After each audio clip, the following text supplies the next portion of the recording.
Smart सिटीच्या गप्पा आणि विकासाचे दावे करणाऱ्या सोलापूर शहरात आजही नागरिकांना स्वच्छ सार्वजनिक मुतारीसारखी मूलभूत सुविधा मिळत नसल्याचे वास्तव समोर येत आहे।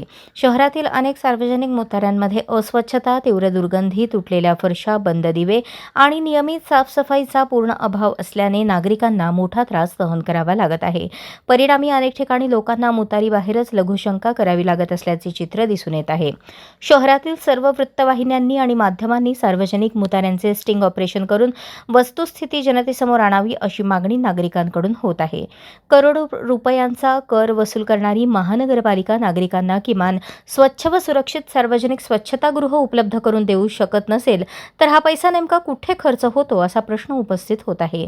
शहरात उभारण्यात आलेल्या अनेक पेड टॉयलेटची ठिकाणे ही गैरसोयीची असल्याने त्यांचा वापर अत्यल्प आहे। नियोजनाचा अभाव आणि सार्वजनिक पैशांचा अपव्यय यावरही नागरिकांनी संताप व्यक्त केला।